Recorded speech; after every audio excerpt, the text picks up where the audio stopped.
Dude, don't talk to me about good times. Yeah, well, I think a good time is always being able to go to a scary movie where you're hoping that you're going to be able to get some action, right? Because that's the only reason why you would go to a scary movie What when do you you're mean? young. Did you ever go to a scary movie Of and course. sit next to a girl and expect to get nothing? Yeah. Not when I'm 15, all right? Oh, no rejection there? No rejection when I'm Wow. 15. You must have been quite the catch. I was the stud back in the day. Wow. Slight brag? Yeah, no, I was not the stud whatsoever. In fact, I would only go with my friends, which is why I was hoping you were going to play along. But no, let's just go to your point. I would just go to Embassy Theater every weekend with my buddies, and I would just go and see the next scary movie that came out. The scariest one that I will always remember is The Grudge. Hmm. The Grudge is the scariest thing I've ever Never seen. saw that one like, in theaters. In theaters when I'm that age, scariest thing. Now, obviously, we have different tastes in horror all around. I won't get into my numero uno, but back then, 15 years old, I think it was Grudge. Wow. So are you trying to say this is Grudge? I'm trying to say that I was hoping that it would be a little bit better than that, but it wasn't. Well, how wrong you thought, bro.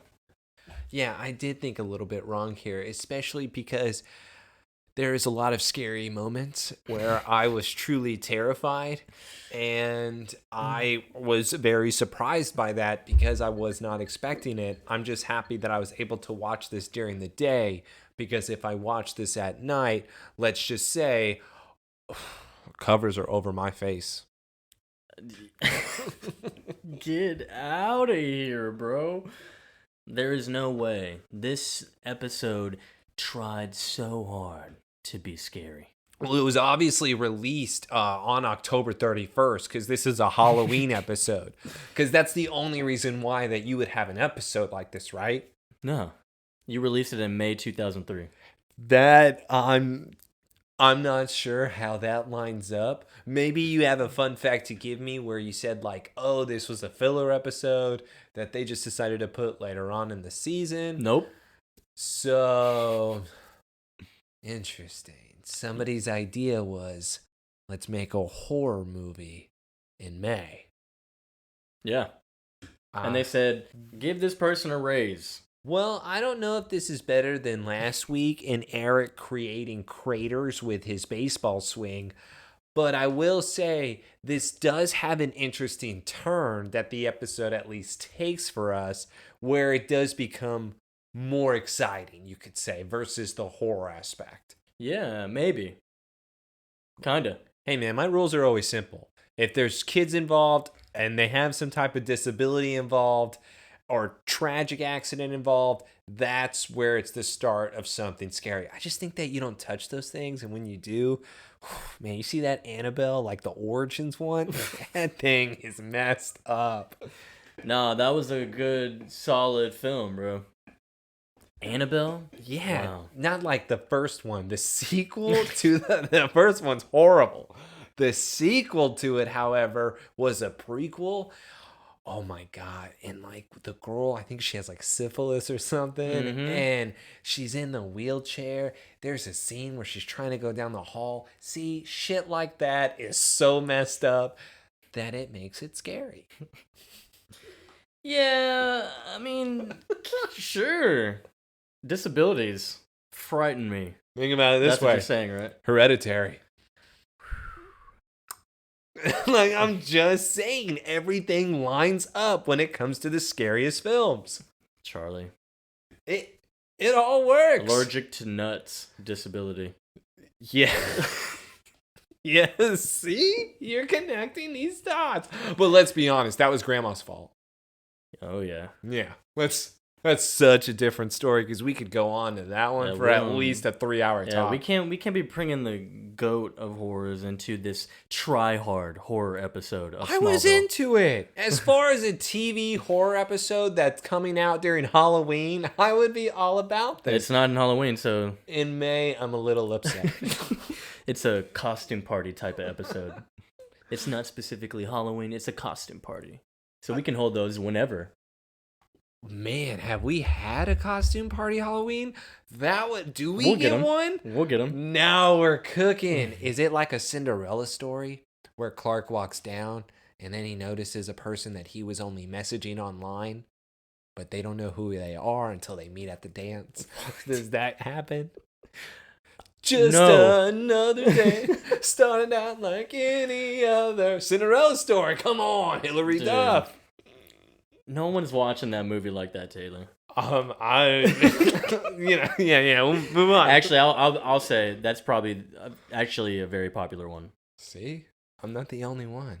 But I couldn't tell you like what happens in the movie. I tell you. Wish I could relate with you, bro. Yeah, no one can relate to me. But yeah, Hilary Duff. Shout out Hilary Duff. Yeah, serious shout out on that, by the way. I know you're a big listener. Yeah. So we're on the horror episode Accelerate. Why is it called that? I actually have a reason for you. Mm-hmm. Because of the acceleration of cells. Hint? Hint. I didn't want to get more in depth in there. Just a little foreshadow. Yeah. I like it, dude. Okay. But yeah, episode 21, season 2. Wow. We're so close. We're right there. Right at the cusp. Just so you know, you've been promising me here. All right, so you said these last two, this one included, was the bad stuff. To now we're going to get to the great stuff. Next week, yes. These past two have been, pretty solid for me. I mean, Well, I got a good. horror episode. Hey, man, difference of opinion, you know? And then maybe I had my trash is your treasure. I had the freak of the week. So I'm all about your trash. My trash is pretty good. Yeah, and also with some of the episodes you've called good, I'm already questioning what you find as your own value. Dude, we'll just argue. Valuable, okay? gold, whatever you want to say. And thanks again for listening to Somebody Save Me podcast. This one, everybody should buckle up because there's no way in hell it's going to be a long one unless I go into so many different theories, which could be possible. I'm down for theories. Always down for theories. I did want to follow up on what you said about like Halloween episodes to come, because verified that is going to happen at some point. But dude, you'll get more than that, man. We'll get more holidays, like Valentine's Day. So you'll have a nice little love episode. I don't believe you. I feel like any type of Valentine's Day episode is just going to end with some type of heartbreak, and I'm just going to have somebody crying at the end. And you'll love every second of it. I don't think I will, because I'm already predicting this versus why can't I just have a happy one where they just do it? I mean, you'll get those. Okay. You'll definitely get those. All right, Smallville does want to give me everything. Yeah. It's the juicy stuff, man. Well, that's all I want. I just want to have the juice or the tea, as people would say. Isn't that what the young people say now? The tea? The tea. The bone apple tea? Yeah, give me the tea. Isn't that what they say? The T or the D? I think it's the tea, and then like the gossip? Depending on how good the tea is then I'll allow you to give me the D. I don't know about that. I don't like this choice of lettering, but anyways, thanks again for listening. We're going to start an Accelerate, and I'm going to talk to you about a fun fact right at the beginning. But first,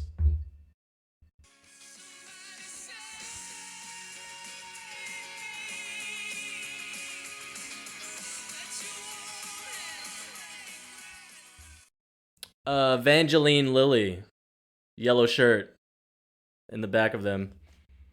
What?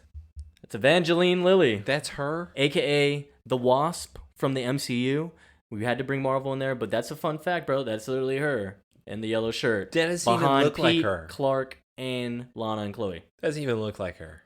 I'm pretty sure that's somebody else. That is her, bro. That is a random girl. That doesn't What even are you look like. talking What are you about? talking about? It doesn't even look like her. You can what? I can only see a forehead. Bro, you can see her eyes. Bro, I'm that is her, dude. No. Are you kidding me? not buying into this. I'm not doing it. All right, background on this. We're in the theater at the Talon.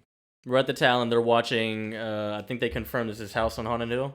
I don't know what this is. Oh, wait. They do show us. 1959 one. They show us whenever it pans out to show what the town is doing on this horror movie night, where we do have the Scooby-Doo gang all sitting in there being able to watch this film. But it is a black and white. Black and white. It's House on Haunted Hill, bro. That's fine. I didn't watch this original stuff. I mean, I'm not even disagreeing with you. I'm saying it could be. Dude, it is. Just the Stop. Like, God. Stop, All dude. right, it's House on Haunted Hill. But Pete does decide to yell at the screen while everyone is quiet. Okay. I'm just going to say this. What? You want to get into this? The stereotype Is that- situation. You want to talk about this? Yeah. I think we should be able to because of, like... Hey, grab that candle and get out of there. Get your butt out of there. Knowing the Pete that we do so far, would this match up with his personality? Yes. You think so? Yes, it would. With the jokes that he has made in this season, yes. With the confidence that Pete shows, because what Pete Ross really does believe... What Pete Ross is all about. In Smallville, he thinks he's a part of everyone's group. He thinks he's everyone's friend, so Pete doing this in order to get some attention, I'm not surprised. Because that's all I think this is. I don't think, in a way, you could consider it the stereotype, because my God, it's bad. But this is, in my opinion, Pete just wanting the attention. Because he never gets it. Just happens to be Pete. And you know? it just happens to be him. But Chloe does tell him, shh, shut up. Oh, yeah. Yeah, Pete shouts it out, and immediately Chloe's like, shut up, Pete. There is such a long delay because we're now back to the horror movie where they're showing the woman, she turns around, and the guy is standing there for a good 3 seconds before the woman turns around, and then everybody decides to jump in the audience. I don't know how that was scary, but it's so scary, in fact, that Lana decides to play the card of, Clark, I'm going to grab your hand. I'm so terrified. Yeah, immediately jumps by reaction, grabs his hand. The villain of the season decides to take a peek at it. Oh, so that's happening? Since when? But like what I mentioned last episode, with Lana reaching out to Clark's hand, I said, when are we starting to do this? But it shows that they have now become closer. Lana giving off every signal she could possibly give off. She might as well have grabbed his hand and just, like, moved it down to, like, her lower pants region. I just like Chloe's look. She's like, she's what? She's like, yo, what the fuck? In front of me, huh? So y'all are going to do this now in front of me, where Lana then realizes what she's done, and then she wipes so delicately, slides the hand away, down Clark's. Yeah. It's basically is like, I kind of liked doing that, but why did I do that? Oh, Clark, your hands are so soft. Do you moisturize? You know damn well she's not saying that. His hands are probably rough as shit. So she wants him to be callus-filled. Well, actually, would they be? Yeah, wait. I don't think they would be. Nope. Which would make me ask even more questions. Why are your hands soft? Confirmed. Clark Kent theory. Smallville theories. Clark has soft hands? Yes. They're gonna meet this, like, 6'6" guy who is just, like, over 200 pounds, probably, like, just let alone. Works on the farm. You see he's him a farm throwing boy from hay Kansas. barrels. And you telling me when you shake his hand, it's smooth as baby's bottom? Silk?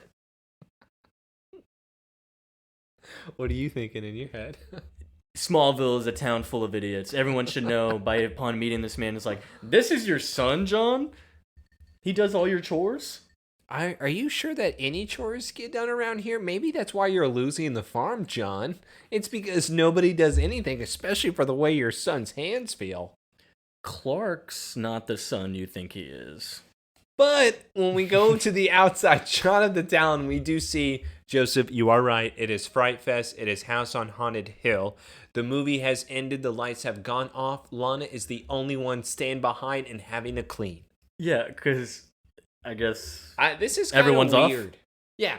Why is she the only one having to stay after and clean? Also, Clark should be volunteering for these things all the time.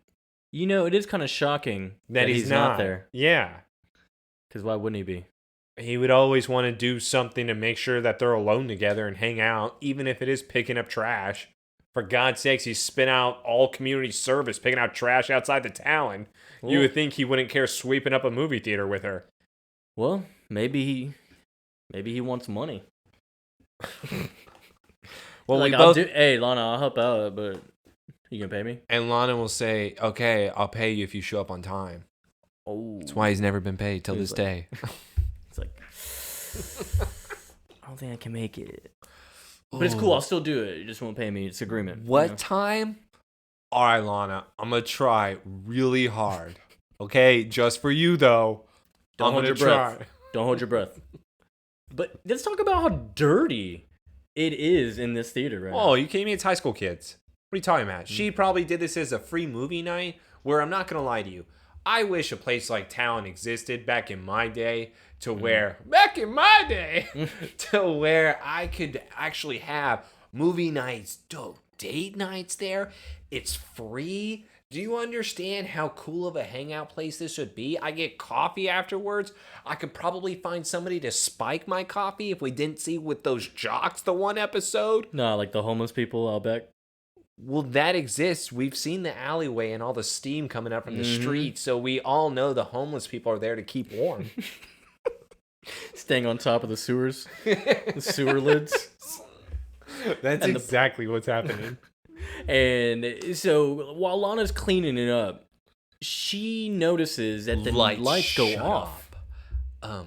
I'm gonna be scared, and I'm gonna probably So poop you're myself. scared right now? I'm scared. If I'm hold on, All lights go off. If you're Lana in this scene, are you scared?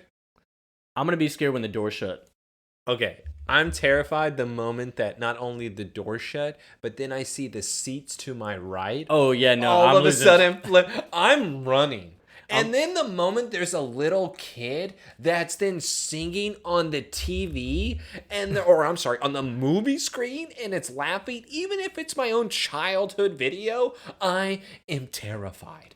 Yeah. I am so scared that I'm running. I'm not staying saying, who's here? Why is the video just them laughing? But yeah, it's just two little girls laughing in old little dresses. So we have a little girl waving on the projector, and Lana seems to recognize her. yeah, she's like, "What is this?" And notices the door's shut now, and then now all the movie seats in the row are going down, down, down, down, down, down. We then see the girl back on screen saying, "Would you like an apple?" Wow, Lana is actually less scared than I thought. Cause why are we not freaking out about the seats? Little girl is now in front of Lana as she looks down, saying, "Look, Lana, I got a hippopotamus." She said, "You're so big." She said on the movie, "I got a hippopotamus." But then when as she's standing in front of her, she said, "Why are you so big?" You're so big, fat ass.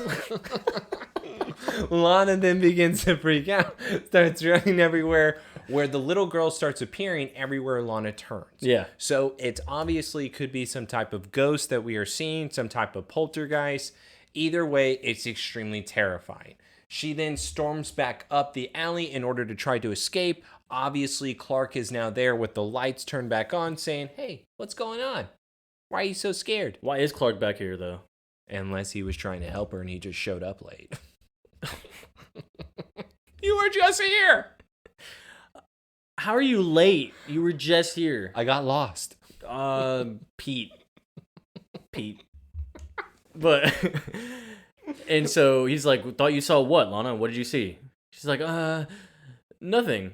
No. Let's get out of the dark, Lana. Let's get out of the dark. I know you're scared of the dark." She then leaves all the trash behind, where then we see the little girl is still sitting on the stage with her bunny, just staring at them as if she's going to murder. And even Clark goes, "You look like you've seen a ghost." Wouldn't Clark just X-ray the place just to be on the safe side? Wouldn't you do that if you have that ability? I mean, that's just Well, me. no, that just explains why he's late, dude. Of course. He went to go smoke a J in the alleyway back there, bro. He then came back in 20, 25 minutes, and Lana looked like she was just getting started, really. I mean, she had a whole bunch of shit on the floor. And yeah, Clark came back in. Man's high as a kite, bro. He's like, yeah, I think you didn't see it. Let's get out of the dark, man. It's real dark in here. Lana, I'm so scared. Yeah, what? What? You saw something? Yeah, let's go. Let's get out of here. Hey, we don't have to clean up tonight, right? Yeah. All right, cool. Yeah. This is where Clark then becomes Jonathan, becomes that lazy cell, wants to push the work to the side because obviously he would have bigger plans, which is let's go sit outside and talk. But Lana doesn't want to seem crazy here. And I'm still going back and forth where if I'm Lana, I'm probably going to tell somebody. Why would you not tell him right then and there? Yes. She just says nothing. Hey, why was there a children's movie playing?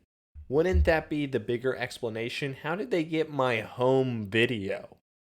That's one thing here because we'll talk about that Yeah, when they reveal that's that a because big that thing. technically, yeah, we don't want to go into the video yet, but we get more details on Well, that. no, I'm just asking, how would that be set up? Wouldn't you immediately go and check to make sure you weren't crazy, for example? Yeah. She owns the place, for God's sake. She can go upstairs. Yeah, like who's up here on my projector? Like what is this in here? Yeah. You have to be able to investigate. You're part of the Scooby-Doo gang. These mysteries come up all the time. Mm-hmm. You have to be able to uncover them. Lana, you are slacking this episode. I think it's because, though, the shock is it's family related. And we've seen now with Lana losing Henry with last week. This is now Lana probably still having some emotional tie with her past. Because what we do find out is that That's true. If you're just like Lana and Clark deserve each other because if you're around one of them, odds are you're dead. Yo, let's just, man, we really should just not be friends with Clark Kent or Lana Lang. Why would you be? Yeah, What happens? And probably that's why nobody at school hangs out with him. Clark, you kill people, and Lana, people around you get killed. So, y'all two are meant for each other. Because nobody can be around them because they're death.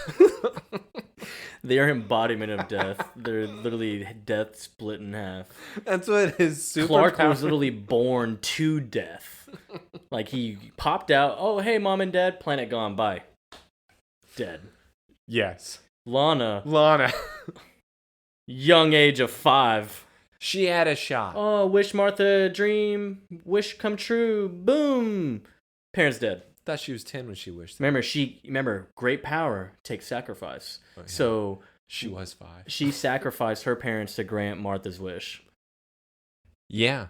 So that means Clark is worth both of her parents. But that's what I mean, is that it's not even that. Henry just left her, so we might as well call him dead too. He's gone. He's gone forever is what we've said. And that's another family member that she has murdered. I'm wondering if she just wants to keep going and going here. Because every type of, I guess you could say, person they help doesn't end up well with either of them. Maybe that's why they also avoid helping each other at times. No, my advice will kill you. Yeah. Dude, they're just match made in heaven. It's unbelievable. But let's go now after our opening credits to Lana then sitting in her bed at the Sullivans, and she seems to be looking at old photos. These old photos seems to show that little girl. The little girl that's sitting next to the one that she saw on screen does not look like Lana. Just have to say that. That is not the same girl. I'm pretty sure they're a different race. He's like, you look at that, it's like, oh, that's not Lana. Who could that be? Why is Lana looking at a picture of two girls? Why does she have that? It's true, actually. Maybe she had sisters that she also Man, she really clings to her past, huh? That's what I mean. Pain in the butt, which is what Clark does. Lana, grow up. Thank you. But what she does then see is that the girl's now here again next to her. And we figure out that her name is Emily. Emily. And Lana then starts to freak out. You're not real. Yeah, I am too real. I am real. No, you died. You are not here. Lana is completely freaked out where thank God there is a knock at the door. Clark has some balls showing up to Chloe's house while Chloe is not there in order to go see Lana. That blows my mind to where Lana then turns around. The little girl is still sitting on the bed. She opens the door, sees Clark. Clark's like, "Hey, what's up? What's going on?" No girl.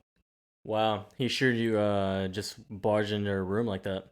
Well, he's obviously been welcome there because the past few weeks they've just been getting closer and closer. And of course, you know, Lana then says this is getting ridiculous. She is freaked out. Clark is like, you could tell me anything, right? Okay. Do you believe in ghosts?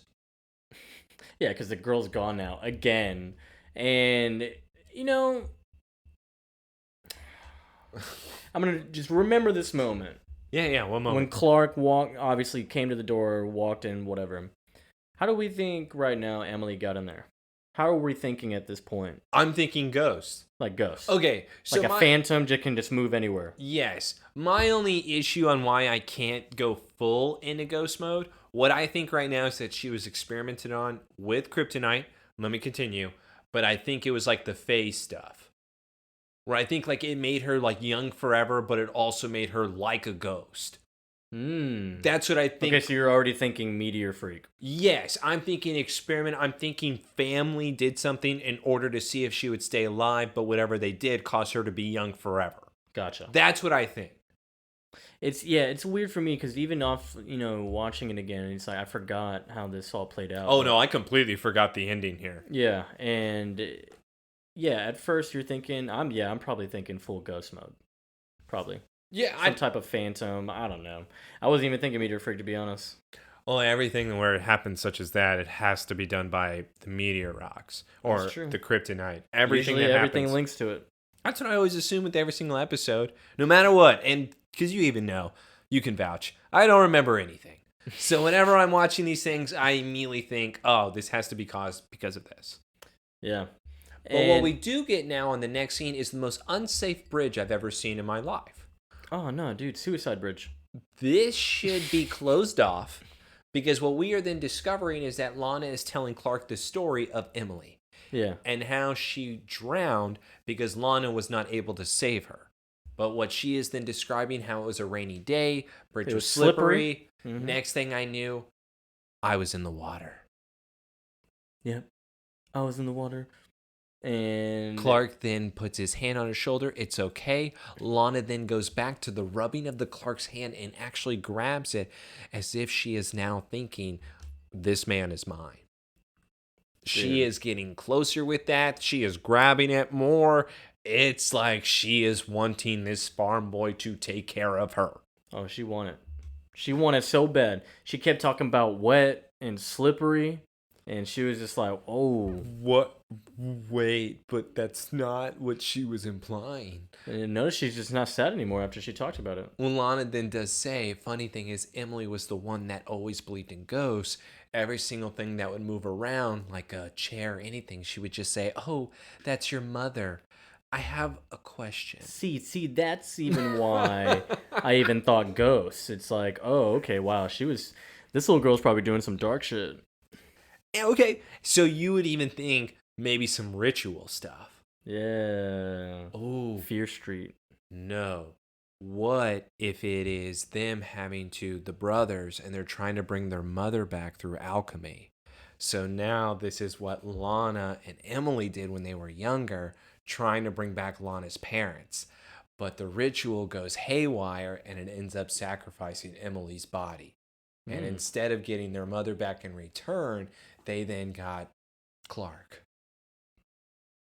Well, we figured out what that show's about, huh? Full Brothers, right? Or Full Metal Alchemist. Full Metal Alchemist, that's what it is. Yeah, that's they copied Smallville. Or did Smallville copy them? I'm pretty sure that I wish they would have made that type of connection, but there is no rituals. And I wish. Sadly, no. Yeah, and so, yeah, maybe this is her way of trying to... She starts believing in the ghosts. Yeah, maybe this is a way Emily's trying to talk to me. Well, if she's a ghost, why do you think she waited so long to come to you? I don't think that's a ghost rule, is it? I put that in my notes. I go, is that a ghost rule where they have only a certain amount of time to contact somebody to haunt them? Yeah, ghosts can wait. Why is she contacting you now? I don't know why she's contacting me, period, Clark. Yo, like, what about 2003 is Emily trying to say to you right now? There's a bigger plot here, Lana. You're not thinking. Think about it. We just had 9/11 2 years ago. Oh my. Think about it. Osama. That would have been incredible. It would have been able to explain so much, but yet Lana just gives the response, I don't know, because that's a dumb question. So I don't have an answer for you, Clark. God damn it. Well, Clark then says, well, you know what? There just has to be some type of rational explanation that she is trying to contact you. Where are her parents? Yeah, have you kept in contact with their parents? Man, I don't know where her mom is, but the dad, blah, blah, blah, it's like... was in Granville. So that's where he is. Oh, well, maybe you're not the only one who's seen her. So why don't you drive up to Granville and go bug somebody else about this, Lana? No. Why don't we go do that? Oh, that's true. He's wanting to spend any time he can in the car. Let's go in the car together. You know, I don't have anything for Chloe to do, so I'm good. Yeah, we're not friends anymore, so it's been pretty chill. I don't have to write any more articles. Remember, I quit. You know I'm free. Lana. Well, let's talk about, of course, the actor who ends up being Mr. Pete Dinsmore. Oh my God, you're not calling him Pete. His name is Mr. Dinsmore. We have another Pete. Yeah, we got another Pete. What is the matter with you? We got another Pete. God. We needed a better one. No, okay, he's better. All right, I want you to say this right now. He's better? No, he's not better.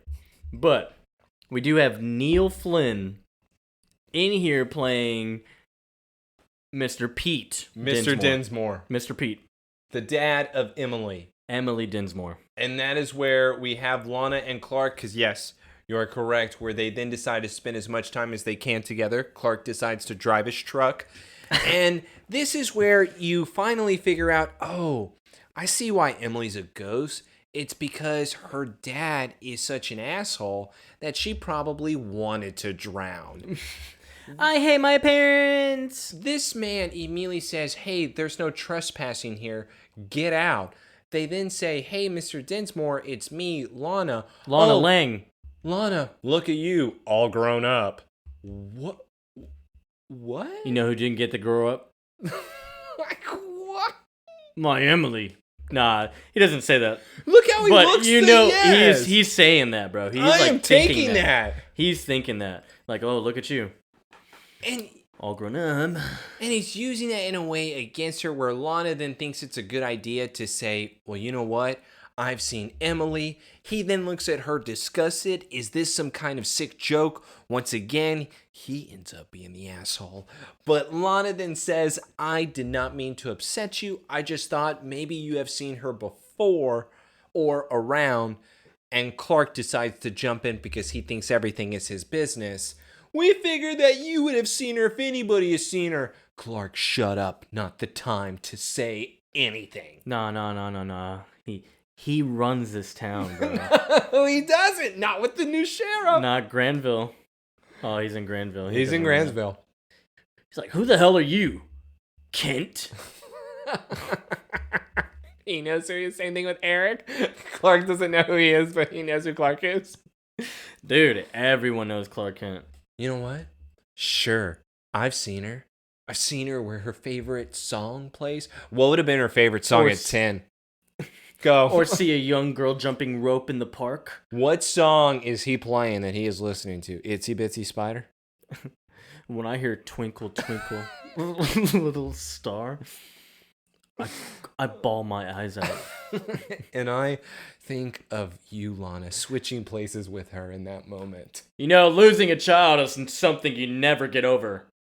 Now, if you'll excuse me, I'm gonna go back to the set of Scrubs, where Neil Flynn is from. He then drives off, leaving Clark and Lana there to just think about this probably was not a very good idea.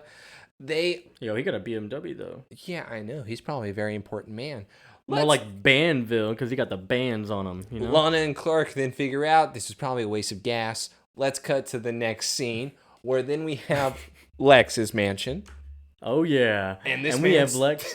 Ooh, he's planning the wedding decorations? Well, no. Wedding setup? I thought he was tasting the cakes. Is that it? There's a whole bunch of tables there.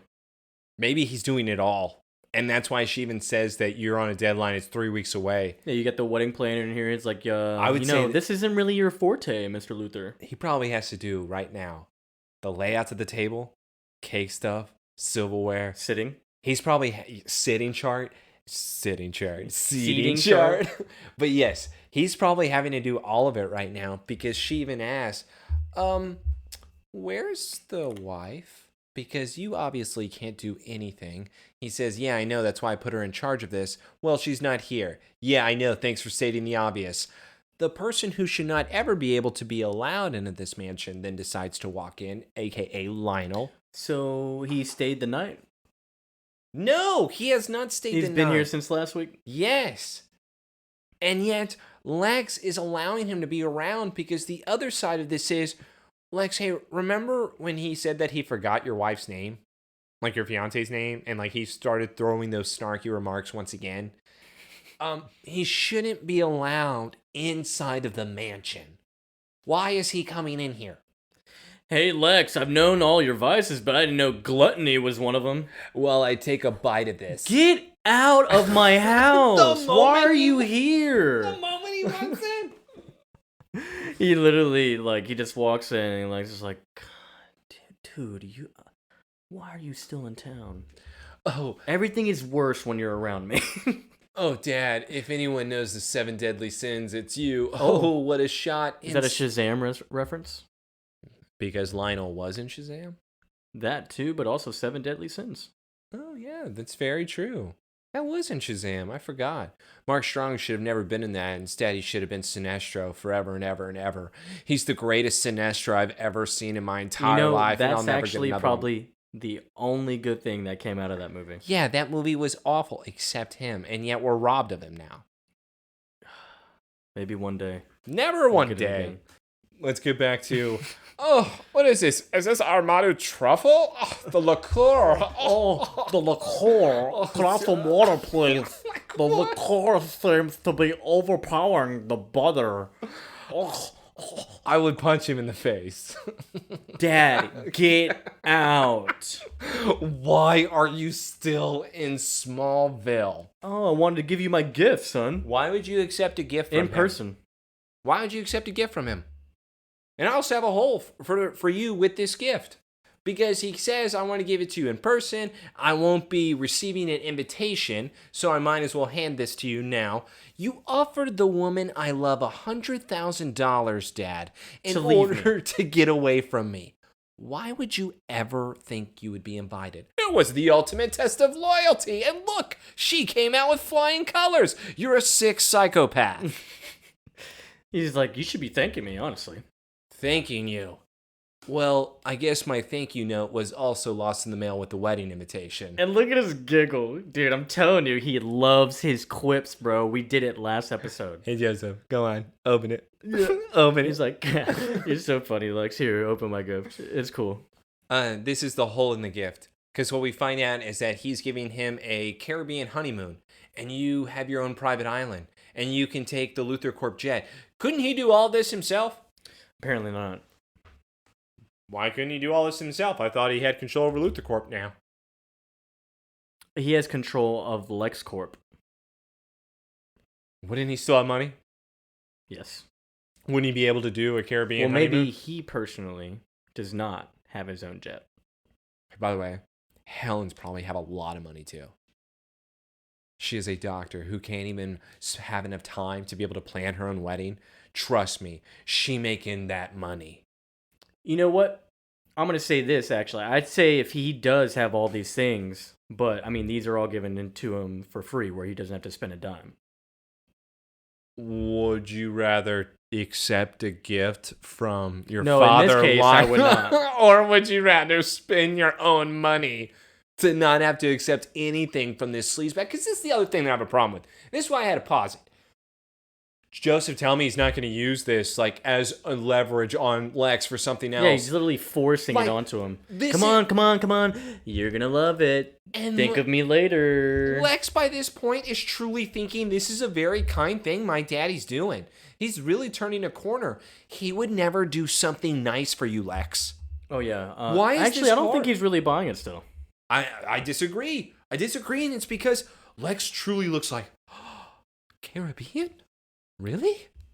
The Luther Corp jet? You said I could never do that again. No, dude, he's looking at him. He's like, no. No, there's some. No, he's up to something. I still think he's going to do it, though. And once again, it's going back to my point, Joseph. Dad, take this little gift, shove it up your ass, and get out of my house. That's the response. Not a smile being like, I'll see how this goes. You've already seen how this goes. What's the definition of insanity? You keep repeating the same process, expecting different results. What is like, Lex get the doing? Same ones. My dad will love me. He'll love me forever. I promise he does. Nah, bro, he ain't buying it. Hey, let's go to the guy who was fired.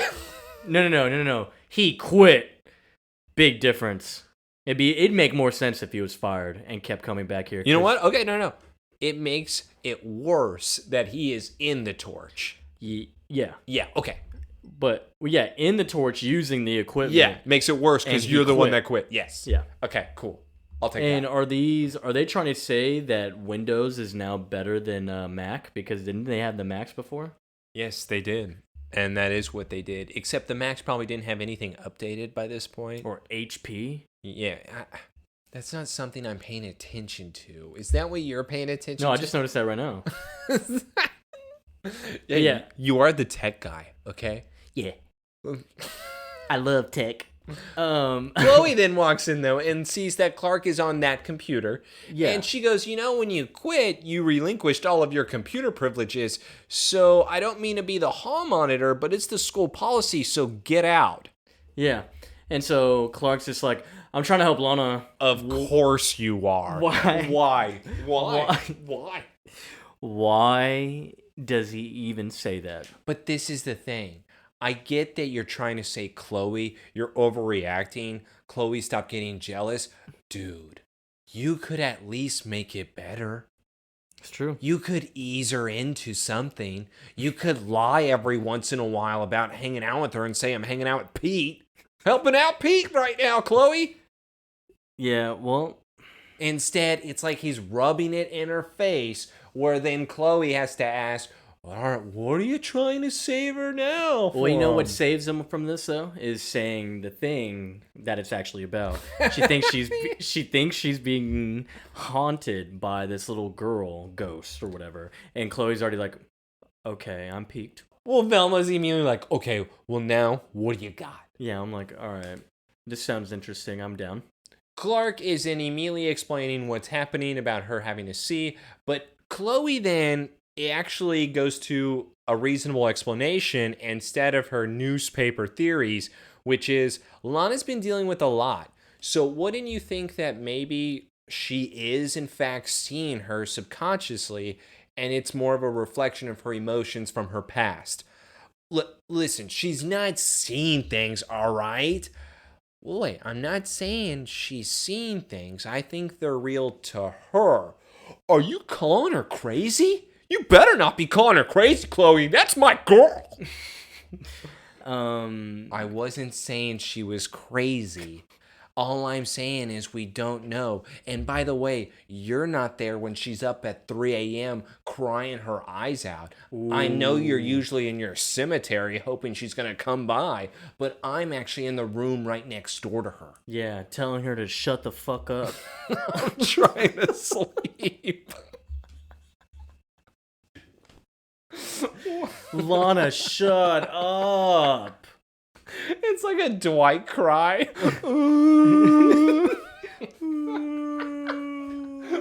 And then Chloe walks in the room and she's like, what? Oh, good night. Chloe then explains it's just a mask that she's wearing around you, Clark.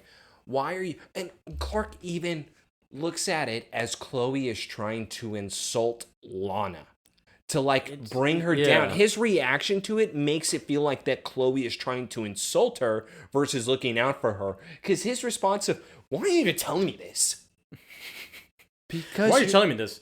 Well, she talks to you, so... And you guys are close and friends, so maybe regardless of what's happening between us, you can help.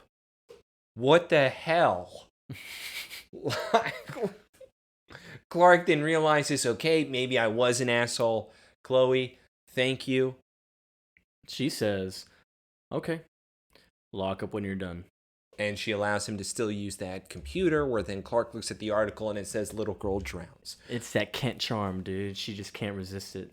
She makes it so hard, or he makes it so hard to get mad at him. Let's go to the house where they slaughter bunnies. All right. Now we get to the crazy aspect of this episode. We come to find out we're back at Mr. Pete Dinsmore's. It's Dinsmore. It's Mr. Dinsmore's home. No Pete. Mr. Pete and his house. And there's a swing outside and Emily's sitting on it. And come to find out, he has been seeing her. And of course, he's talking about our home's in Granville. Oh, well, where's home, Dad? This looks different. Well, she's even saying, what happened to the bunnies? Yeah, what happened to all the bunnies? Everything looks different. I don't understand. Lana said I died. Well, you know what? Lana's a big bitch, and you're not going to listen to her. Lana Lang, she sucks. Don't listen to her. She doesn't know what she's talking about. Yes, she does. She's my best friend. Whoa. You don't even know Lana. You know who knows Lana? Clark. What if Clark actually did that in this episode? You're not her friend. I'm her friend. You cannot come in the way of this. It's like the good son. Goodbye, Emily. See you later. Back to where you came from. The dirt. I'll say something you'll understand. See you later, alligator. And so what he then says is, Emily, we need to go. Get in the car. She then slaps his hands away. No. Runs away. She then says, I'm not going. I don't want to be locked up anymore. I want to be a normal girl. I want to play with Lana. Weird. No, it's not. You have to listen to me, Emily. This is where now Mr. Dinsmore is explaining. You are never to see Lana Lang again. Do you understand me? You can't tell me what to do. Oh. Emily then... I'll do whatever I want.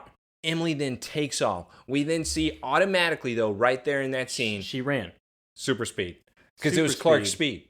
Like, it was exactly what we've seen from Clark running away from scenes was exactly what Emily just did. And now something strange happens. This is way weird. It was the metal tin fan decoration. The windmill, I'm guessing, that fell over, that was old and rusty at the point of it, then penetrates the chest and stomach of Mr. Dinsmore, where it's completely through the man. He falls to his knees, falls down on the ground, bleeding out. We see so much blood on this spike, so we only have to go off of Emily just killed her dad. I was thinking, I don't know, because it's so weird, the scene. You just see the fan spin and just go towards him. Now, did she do that? Or was it just the cause of her speeding away and the wind or whatever caught up finally and hit him? She did that. I don't know. And it's the reason why I say that she did that, it's because he at least believes she did. And this is why, we'll get to it later on whenever... Because, spoiler alert, for me, when I first saw this scene, I go, Mr. Dinsmore dead. Yeah, no way he's coming back. Like, also, this is why I say he's dead. Hey, Joseph, Did this house look abandoned? Did it look like that nobody was around? It looked like Byron's house. Meaning nobody was ever going to be able to find that body because it was in that backyard where it was just trash everywhere. So there's no way that anybody would ever know. Yeah. Well, I mean, again, it looked like Byron's house, which also looked abandoned. Yeah. I just don't think anyone's going to be able to call for an ambulance. So right now, we're just going to say to our audience, Mr. Dinsmore dead. Let's go to the cemetery. Hey, fun fact about Neil Flynn, because I know you know Vixen. Yeah, I do know Vixen. Of course. Yeah. And I don't know if you know that little animated TV series short they had. No. It was like a full movie type thing. I think it was an hour and a half. He's in that. Really? Who does he do the voice of? He plays Chuck McCabe, the adoptive dad of Vixen in that or something like that. Okay, so he's dad. Yeah, Right. He's in that. He's actually in a little bit of other things. I forgot. Obviously you know Scrubs, but I just wish they would have done more with Vixen. They should have just continued the animation stuff as well. Oh, he was John Kent in Superman: Man of Tomorrow. Came out in 2020. Ooh, that's really the animated cool. one. That's great. I'm glad that there's even more of a connection with him continuing with the DC stuff because it goes back to once you're in DC, you're a part of the club. Oh, yeah, you're addicted, bro. I just want to talk about this lovely rainy scene where Pete even mentions what Taylor would mention. Clark, couldn't we have come to the cemetery, when the rain stops? No, Pete, because we have to get away with this zombie theory. Yeah, see, this is why Is this a joke? We do not be friends with Clark Kent. Is this a joke? Was he kidding on that? What? Or do you think he was being serious? When he said what? We have to disprove this zombie theory. That's right. He was dead serious. He got high and started thinking, holy shit, zombies. Oh my god, it's zombies. Why would the rain then... He was probably smoking with Pete, bro. Why would the rain then make it so we have to come out here now in order to see the zombie theory? I'm not sure why being dry outside means we couldn't then see if the zombie theory is true or not.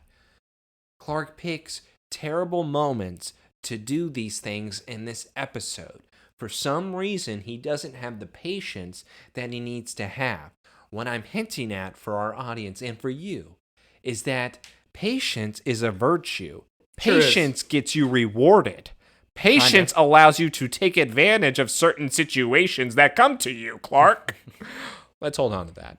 Back to the cemetery, where they are now looking for yes, and I loved it though. They are now looking for Emily's grave. Clark seems to have found it. Pete then runs over there and says, well, I guess you're going to have to do your x-ray thing, even though I'm not sure if this is appropriate. Clark then says, well, time to check. Does the x-ray happens to see that she is, in fact, still in there? Yeah. So, is it a ghost? It's obviously not her, so that goes my theory that she was tested on whenever the accident happened that then gave her these type of abilities. Before we could even get into that, though, Pete then notices... Yeah, he elbows Clark. He was like, yo, there's a little girl over there. Holding a bunny in the rain. And she looks scary. Yeah, it looks pretty weird. It's very... That's why Pete's even quiet about it. He's like, what the hell? She is shaking because she is cold. We then see her speed away. Clark then, too fast in this scene, way too fast in this scene, sees, though, when he does his means super Emily's speed. just as fast, bro. And she is trying to do Ring Around the Rosie on Clark. Yeah. And Clark is watching. I think she was trying to screw with them. It's kind of weird because, I don't know, because Clark immediately notices that she's going super speed mode. It's like, oh, okay. And so does it at the same time. And then, yeah, she sees that he can see her. Yes. And then now she's at that point, like, spinning around like, okay. Well, now I need to go. Yeah. And she then takes off the other route. She then goes, leaves the area. It then causes the rain to go back to normal. She hides in a... It's like a crypt. Like an entrance to a crypt almost. Where did she go? I don't know. That's why I was still even thinking like a ghost, man. But Clark even then sees when he follows her, he cannot find her for some reason. He doesn't even bother with the x-ray. He picks up a locket that seemed to have been dropped from her. This is where I'm kind of confused. Yeah. Where did she go? Are you telling me she's faster than your boy? Is there a hidden compartment underneath that crypt? Because otherwise she would have just ran through it or something. She would have done something like, I'm so confused on where she went in that scene. All right, let's go then to one of the scariest parts. Maybe. Okay, this is pretty creepy. We're at the Talon, and Lana's locking up, and then boom, through the glass door Lana, of the window. let me in! Okay, it's pretty scary. It's like terrifying. Just like as soon as she's about to lock it, ah! Let me in! Let me in! Be like, no, that's not how the movie Let Me In started. It was a nice vampire girl, and then I invited you in, and then we became lovers. That's how Let Me In is, right? I love that movie. Oh, yeah. Such a solid movie. I would take care of it, too. Lana screams, runs away weirdly. Well, no, she's terrified. And then she we were sees training. that the back door then swings open. And she starts to panic even more. Emily is already standing right behind Lana. I know why you're scared of me. No, I'm not scared of you. Poker face, Lana. Let's keep it together. I saw my grave. Lana my grave. But I'm not dead, Lana. All I want to do is play. Who are you? I'm Emily, silly Willy. How would she even know this is Lana, honestly? Lana then is turning around once again, trying to escape. She is crying her eyes out. Emily is not allowing her to escape. She says, my daddy said I can't see you anymore, so I need to creep you out. I don't know why Emily is doing this if she wants to be friends with Lana. Well, she even says, my dad wants me to stay away from you. Did you do something bad? And she says it in a weird tone as if she's going to do something. Clark then is banging at the door. We hear him screaming, Lana. She then runs over to unlock it. Lana then screams she is here. Clark then says, let me take care of this. I know you can't handle a 10-year-old girl. Clark then starts looking around, says, where? Lana then starts panicking. I swear, Clark, she was right here. Lana, it's okay. I believe you. We saw her. So guess what? You're not crazy. Look what I found at the graveyard. Lana, I'm pretty sure just got a little wet and not from the rain. Oh. Yeah, it's like, Clark believes me? Wow. No one ever believes me. Oh, and then now he shows her what he found. It was the necklace that Lana used to have. No, it was... It was Emily's necklace that her father gave to her because she loved Lana's necklace because it closely resembled it. So her father got her something to match. Oh, you think so? I know so, but it can't be Emily. She couldn't still be 10 years old. I don't know who it is, but I think I know how she's able to appear. Out of nowhere. How? Super speed. How would you know this, Clark? She moves faster than the eye can see. I'm not sure, but hey, at least we know you're not losing your mind. Let's make out. I have a J right now. No, let's relax a bit. Lana says, thanks, Clark. They then give each other more sex eyes. They are getting worse and worse at this. We are now going over to the Smallville hospital where we have Lionel now leaving another hospital bed because this is now a common factor. You were asking why is he in Smallville, Joseph? He is a frequent visitor at the Smallville hospital where he is going to patient. Dude, is this not weird to everyone? Like, oh, okay. This should be weird. This like, you have no relation. Oh yeah, I'm the CEO of this company. He's one of my thousands of employees.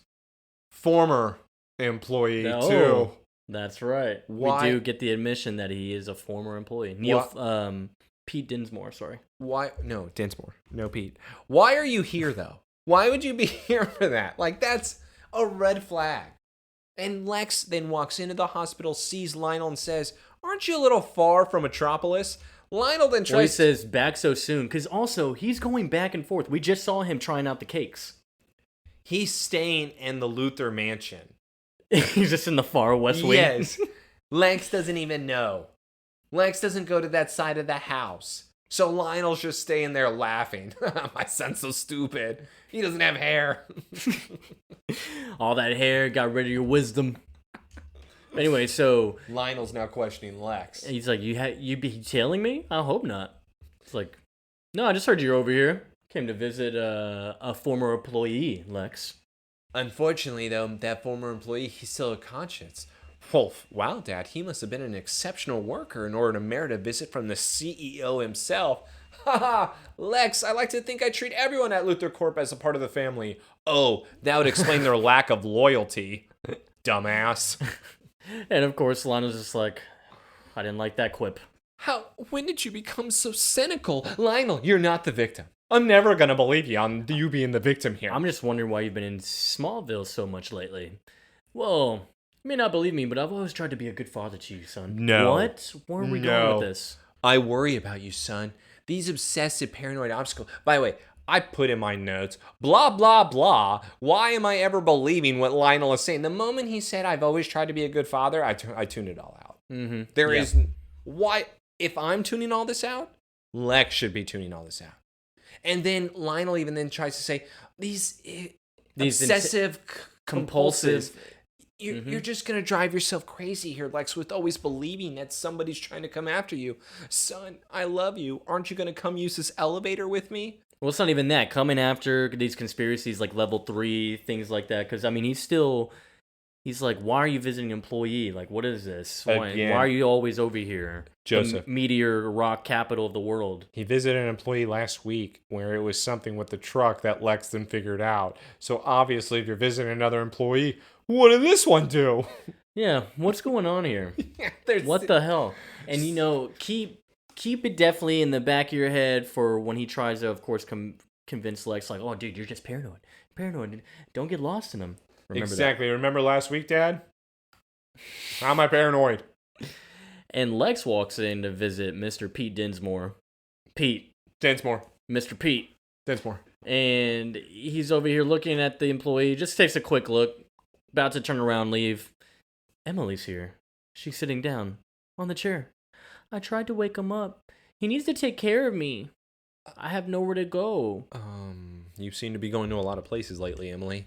Lex then walks over to her because remember, he doesn't know who she is. What's he your then name? asks, what's your name? Emily, he's my daddy.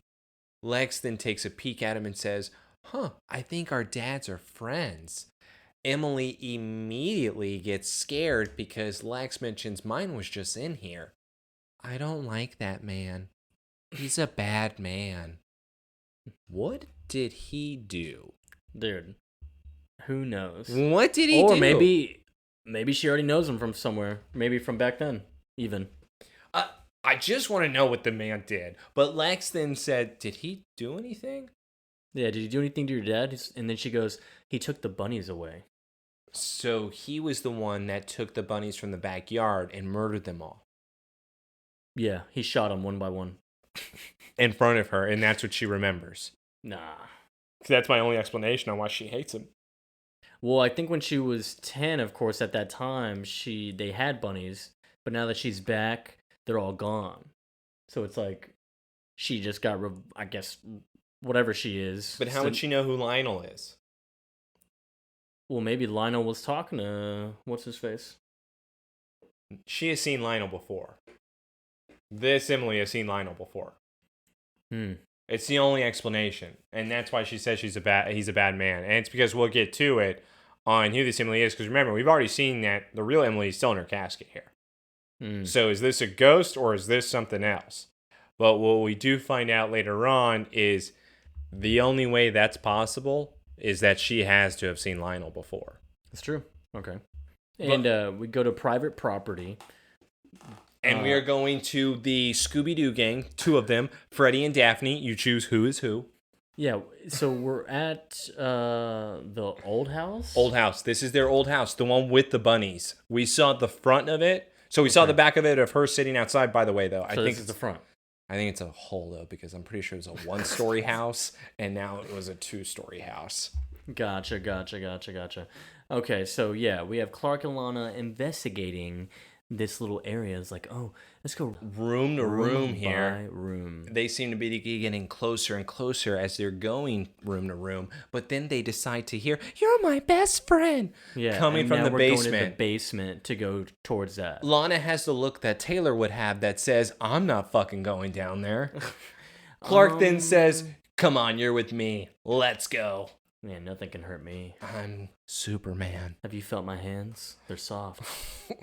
They then keep hearing, "You're my best friend," over and over again. They see a doorknob, they open it, and this may be the scariest shit I've ever seen. Why are all these stuffed animals and dolls just propped up on the bed? And they're like 1950s dolls that I would have seen in the horror movies with like the porcelain ones that turn the face and say, "Mama, Mama." Okay, now explain this to me. A whole projector. Explain this to me. It's a whole projector in the movie, and Clark notices this and is like, this must be what you saw at the telling, because as he's looking at the prints. So we've seen Emily have super speed. Yeah. Did she set up the projector? That was my question when it first started playing, because I knew like what we would find out here. Who set up that projector? Who set up the projector? Did she steal it, or she? Because let's even say this.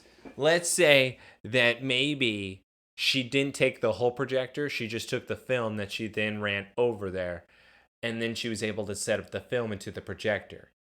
But I don't see how that would have even. She would had to have known that Lana had that old projector style. She would have had to have known that it would have fit perfectly and how to be able to do it. There is no way in hell Emily was able to do this when she's just talking about bunnies the entire time. There is no way she was able to set up that projector. I don't know, man. Girls mature a lot faster. What? 10 years old? What do you mean mature a lot faster? That's not the same thing here. Kinda. No, I'm not. Also, how did she reach the projector? Dude, she's so tall. What? But yeah, the projector thing is a whole little conspiracy in itself. And then now we have the doll's head moving. And saying, "You're my best friend." Lana then immediately goes over, picks up the doll, and says, "Oh, who needs a friend when you have Gabby Abby?" Gross. It's disgusting. Clark even looks at them and says, "Don't ever say that again if you want to date." Like, yeah, I don't want to hear that shit ever come out of your mouth again. Yeah, put it down now. Yeah, weirdo. Do you want this to work, or do you want to go back to Whitney? In the grave?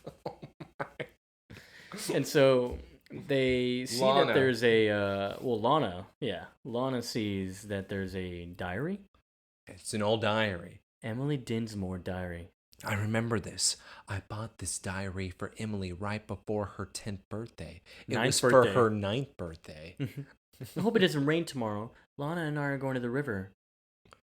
Hope I don't fall. And we're going to go to the river. We're going to be best friends forever. Except me, because I'm going to die. Lana then turns to the next page where we see once again the photo that looks nothing like her. I'm pretty sure this is another girl altogether. Maybe another friend she murdered. It's Aunt Nell. Clark. Well, that's a different age altogether. Okay, what do you see here? All right. So we look at the wall. As Clark's looking at the wall, we see... Okay, it's on the ground. Yeah, the crack That's underneath. what it is. It's this... No, it's the Scooby-Doo layer where it shows a door opened. Oh, does it show that? Yeah, The scrapes? Look, this... I couldn't figure out, because Clark turns around and starts looking around again. And he then notices on the floor here, look at the scrape that's on the door as he pulls it up. But yeah, no, actually, to be honest with you, that was the first time I noticed it. That's awesome. Okay, so yeah, it had the scrapes on the ground, obviously, to show it's a hidden compartment behind the Emily's door, or shelves, or whatever. Because he does the x-ray, and what does it show? A blinking light. Yeah, it shows like a keypad almost, and it's a door. Yes. Like a metal door? I have such a big problem with this scene, because if you see a blinking light keypad, that would obviously mean, okay, well, the keypad is the only way to be able to get in. Clark looks at it, says, Lana, I found something. Lana then runs over, and Clark says, look, all we have to do is slide the door open. Because who needs a key back? Yeah, no questions. We don't need a code. Who needs that? It's only working. It's just decoration. I don't know why, but I guess it was because of the colors. That reminded me of the Santa Claus movie with the elves. Not just for decoration. Elves. With attitude. Yeah. They go down into this mysterious room. It's a lab. It looks like a lab. It looks like a secret lab. Has secret blue containers. Blue lines. There's a whole bunch of. I immediately thought DNA, by the way, though. Oh, okay, DNA. Okay, and then we see little random compartments, but we're seeing like chambers, sleeping chambers almost. It looks like, let's say like Prometheus, like those type of aliens, futuristic sleep chambers. Whenever they're sleeping on their Star ships. Trek. Yes. Khan's people. Seen them before? They usually never mean good, though, when it's supposed to be real-world Smallville and not sci-fi. Yeah, dude, I feel like we're jumping in this is... We're upgrading the relationship. I agree. I feel like. I'm glad that we were both on the same moment there. Because when you see this, you're like, okay, what the hell? We have this, mind you, this is the Dinsmore house. In Emily's room, we have chambers, little sleeping chambers. Think about this, Joseph. We went from Eric melting down kryptonite in a furnace to this full-on lab with serious tubes from a science fiction movie here. It's exactly that moment from Anchorman. Wow. That escalated quickly. And what they are now going to do is wiping one of the containers. They're wiping one of them down because of the condensation. And one of them is open behind them. Yeah, one's already open behind them. Two are active with the condensation. And we wipe it and we see that Emily is inside of it. And it's like, what are we thinking here now? Clones? Thinking clones immediately. That was what my thought and my mind went to. I go, she's a clone. This is now daddy wanting to bring back his daughter, doing any type of method in order to make it happen. It looks freaky in there, man. The only thing I don't get, this really is my question. Are those two Emilys the same age? Because I didn't like that they were all three the exact same age. What are you going to do with three Emilys, dude? Wouldn't you be growing? They're testing them out, dude. They need a certain amount of time. Wouldn't you be growing them at different times? Maybe so. That's all I'm saying. It's like you would have, in my opinion, have her in different stages. Well, actually, what if they are like somewhat maybe 1 or 2 years apart? They wouldn't look too different. I was hoping they would have shown a little bit more because I thought that but the girl in the middle one looks exactly the same. But the one that's on the far looks a little bit younger. Yeah. Because she even opens her eyes, causing Lana to then go, oh my God! It's the gigantic jar of kryptonite juice. That we weren't affected by yet? Yeah, for some reason, that's what I wanted to talk about.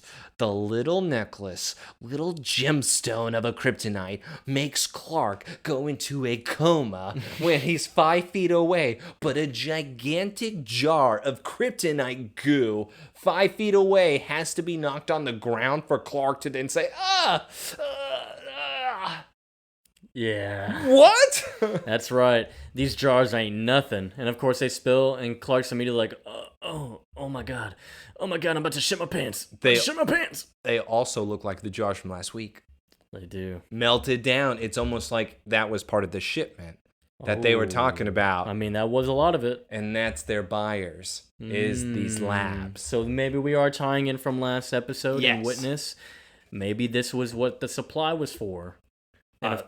And of course, now still has her eyes open. We notice that Emily, the one that Lana was just looking at, has her eyes completely open in the chamber. So yeah, automatically thinking clones. We see red bags, we see green bags. So obviously blood, obviously kryptonite. We see yellow bags too. I don't know what that's in. What is that? Clark being it's B. Clark immediately being weak says, "Let's get out of here," because he can just go out of there as if it's nothing. Joseph. That's right. He's what not happened sick at to all. the cripple? What happened? Like, at least show him, like, moving as if he hurt his leg. He's got a good tolerance right now. Have him, like, a limp or something, not a jog. He's got a good tolerance, dude.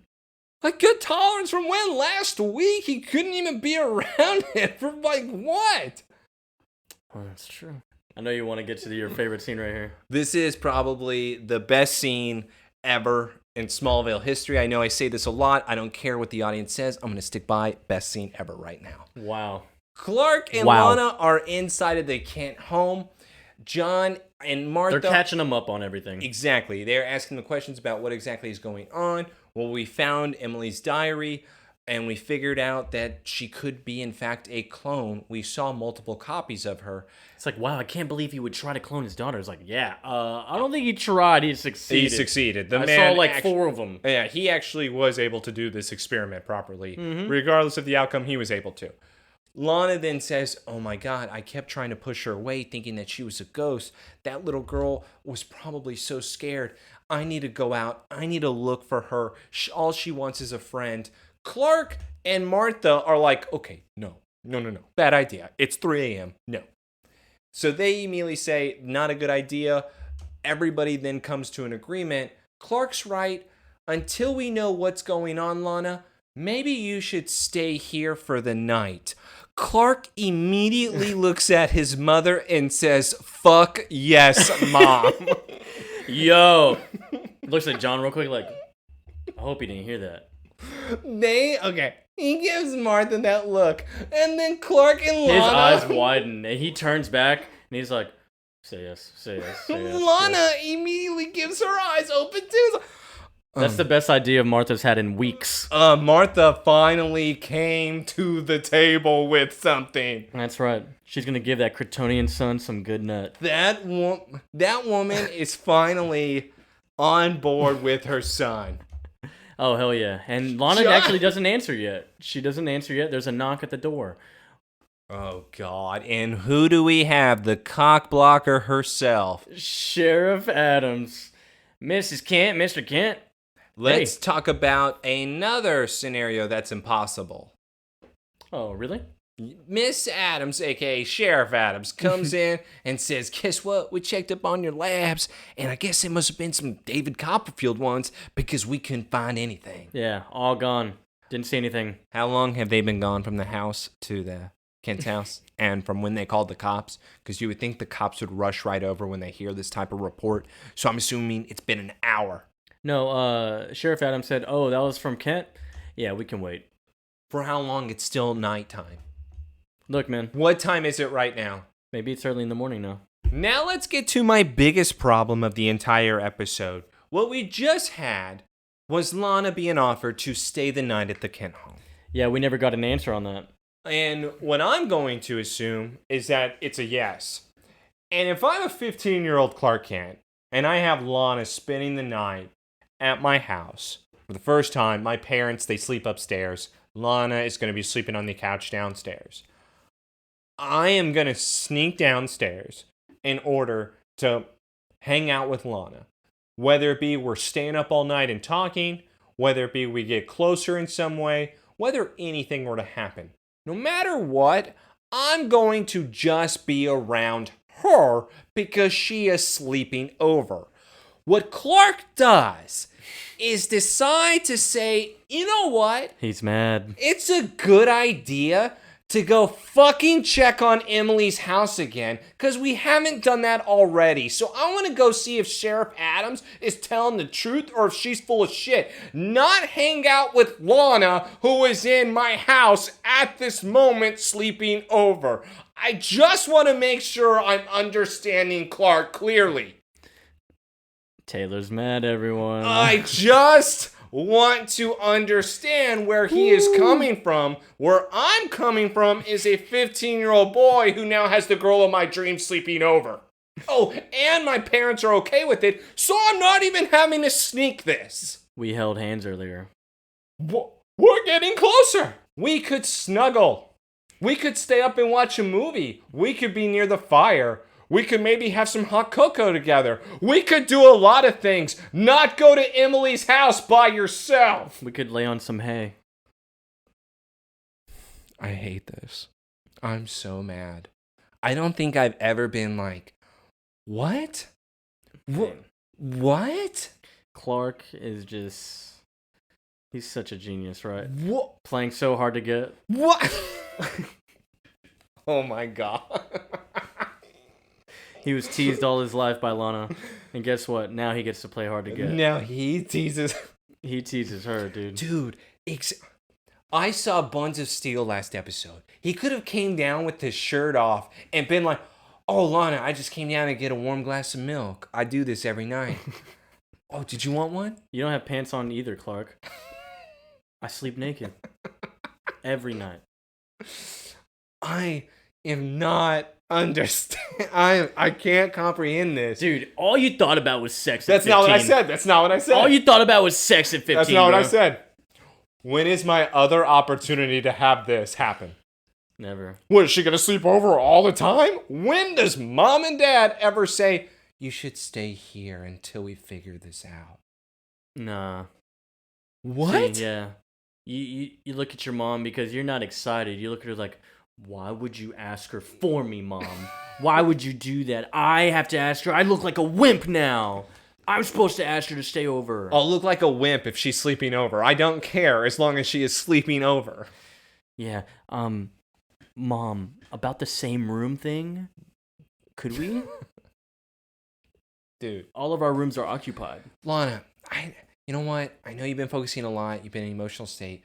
So let's just do what we did when we were kids. Let's build a fort together. You know, they could easily get away with hey, yeah, why don't we just hang on the bar? Maybe look at the stars for the night. And then they never just go back in the house. Of course not, because there's a couch in there. Yeah. Yeah. We could lay on the couch. We just decided to pass out. Oh my God, there's so many different scenarios that could happen. The one scenario that should never happen is the one he decides to choose. Which is Emily Dinsmore's house. He really went here, snooping around, sees that there is no more lab, like Sheriff Adams says. Sheriff Adams hates Clark even more. She gave him a chance. It's been a couple weeks. Yeah, by the way, he already blew the chance. She already hates him again. She hates him just he as should much. never call again. He's like, "It's Ken again? All right, we can wait, but we'll give him a shot this time and see what he's got. Sounds interesting. Go there. Yeah, He's Clark." Yeah, she basically went to the house just to say, "Your son's a fucking idiot. I hate him. How is he running this town before me?" If he lies to me again at 2 a.m. where I have to wake up, I swear to God. I have to sleep too, you know. But Clark actually finds Emily rocking in the chair. That's normal, right? She's acting like such a weirdo. She is. Exactly. Why are you not even hanging out in your room? Is this 1970, bro? We got rocking chairs still? Yeah. For children? Instead of hanging out in the lovely pink room, she wants to be in the darkness of the cellar. This is where I did nothing. Emily, you know, my daddy said I can't remember anything because of the accident. Listen, Emily, I want to let you know you're not real. You don't remember anything because you didn't write that. You didn't do anything, Emily. You just were made in a lab. A different Emily did. So they did all that. You should come up with your own thoughts and then write them down. She's the girl buried in the graveyard, isn't she? Yeah. Yeah. She is. Clark's such a dick.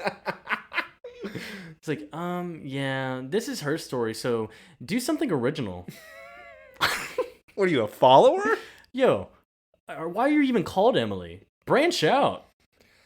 Let me once again put on the record, this is what Clark chose over Lana spending the night at his house. He did this instead of any of the scenarios we laid out. This was number one. Booyah, baby.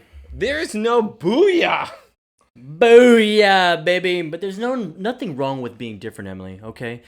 I'm different too. It doesn't change who we are. Yes, it does, you freak.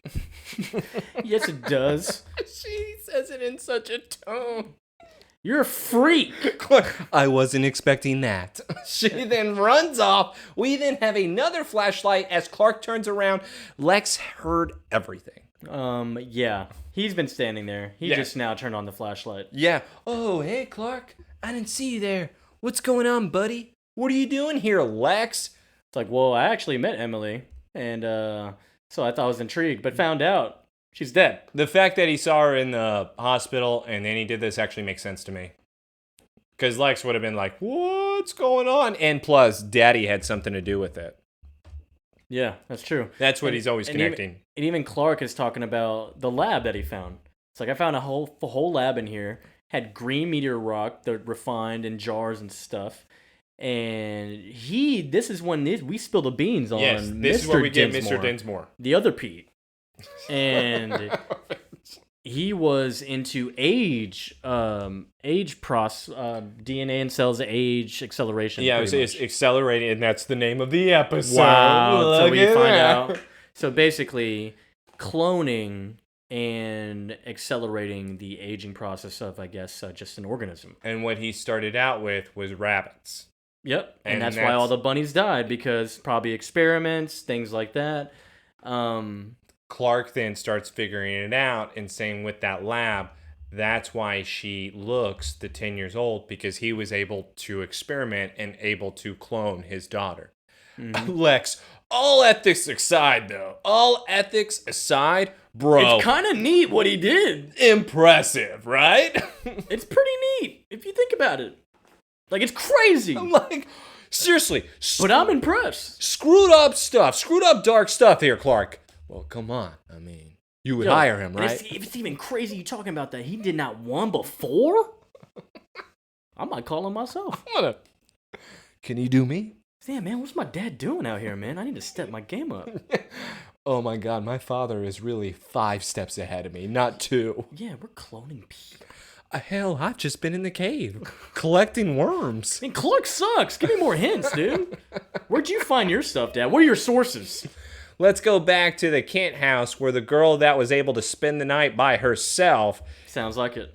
Is then just looking at, I guess she's supposed to be doing homework right now, where then Emily starts playing with her from outside of the house. Lana, where are you, Lana? Lana, remember hide and seek? No, Emily, this is psychotic. I'm 15.